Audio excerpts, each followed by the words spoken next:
In this video, let's talk about a concept called keyword density.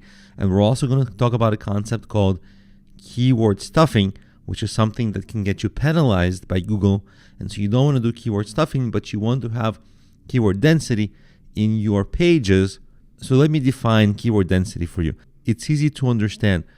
Keyword density is essentially, let's say you write a blog post and it's about the word hello. Well, how many times does the word hello appear there? You want a single keyword like that to appear a natural amount of times in your content. Usually it would be maybe around 3 to 5 to 7%.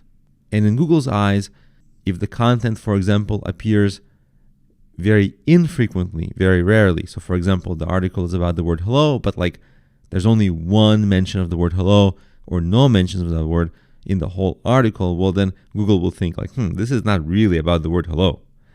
Or on the other hand, if you try to stuff your keyword like hello, nice to meet you, hello again, and I'll say hello to you tomorrow, and when I say bye, I'll also say hello, just repeating the keyword you're targeting, that's also not good because Google will say that's stuffing and they will penalize this content. So you want to write naturally, and when you write naturally, you're going to have about in most cases, like a 2 to 5 to 7% keyword density, which is basically the percentage of times that the keyword appears in your content.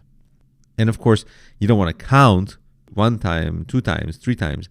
There are tools that show you your keyword density. And again, you don't want to have too high keyword density. You don't want to have too low keyword density. You want to be right in that good sweet spot.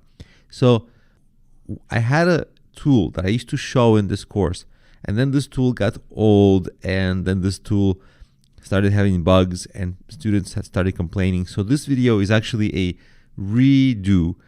I used to show how to get your keyword density from this company, tools.seobook.com. They used to be highly reputable, but I think in recent years they shifted their focus. They have some bugs.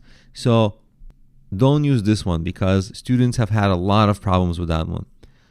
So before this video, I researched a few other ones. And of course, as you see, the way I get this tool is basically I search for keyword density checker and you get some results. I looked into 2 results that I thought would be easy for you to use. So let me show them to you. The first one is essentially this SEO review tools. And all you do is you put in your URL. And so you're going to put your URL in here, and then you're going to say perform check.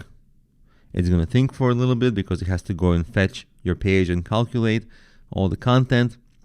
And then it's going to tell you your keyword density. So it tells me, hey, the word business appears a little bit too much here, 8.5%. And these are 1-word phrases. Obviously, there are also 2-word phrases like business ideas. Okay, right? So these are all in line. Maybe slightly too infrequently. I would try to aim at maybe 2.5, 3% density is okay. Because if your density, like I said earlier, is too low, then Google will think, well, it's not really about this. So then you go down and there are 3-word phrases and you see if I'm targeting like bad business idea mistakes, I actually made an error, like those keywords are not here. Protecting business ideas is here, but that article wasn't about that, right? This is the page that I entered. So bad business ideas and business idea mistakes. I wrote this article a very long time ago. That's why I'm showing you, because it's the one that has the errors of not targeting keywords right. But in your case, the keywords you want to rank for, whether it's a 1-word phrase, 2-word phrase, 3-word phrase, you want to run it by here and see, are you in danger of repeating it too much? If you repeat it too much, that's keyword stuffing. These kinds of things tend to get penalized by Google. And if you don't repeat it enough, then Google will just not think that the article is about that and you won't rank for that keyword. So this is kind of a good check for yourself. And you'll ask me, well, what are the ideal percentages? Sometimes these tools have their own ideas of what's an ideal percentage. I'll give you a very rough outline of what you should aim for. Definitely, I agree, like a 8.5% density is something to be careful of. Here I did it by accident because the word business just appears a lot in this kind of content.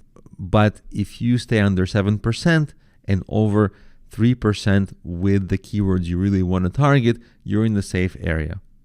And let's say you make a page, your keyword density is 3%, and it's not ranking. Well, then a month later, 3 months later, if it's still not ranking for you, then you want to go into that page and see, what if I repeat that keyword a couple of times? Not keyword stuffing.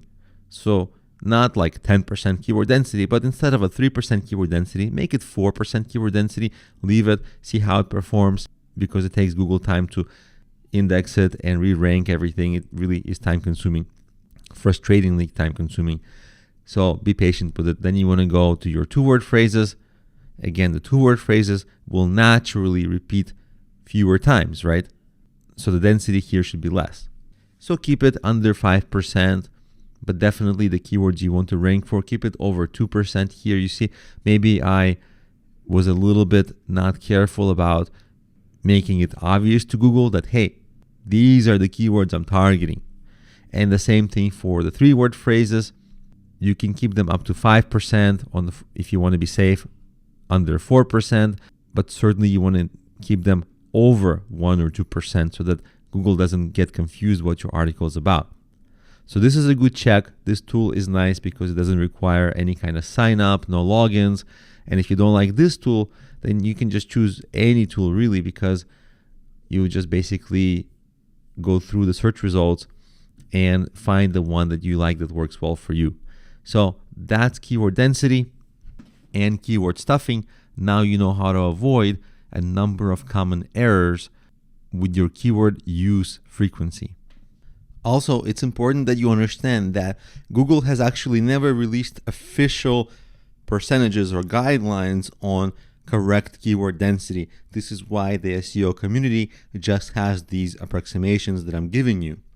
Also, one way to work with this is it's a little tedious to check your keyword density every time you create a page. So the idea is that in the beginning, you would use this keyword density checker to just check yourself, but over time, you'd be confident, even without checking this, that you are definitely targeting some keywords without stuffing keywords. You'll just write well and write your SEO accurately, and so it will become less necessary to do these checks because you'll naturally do it right.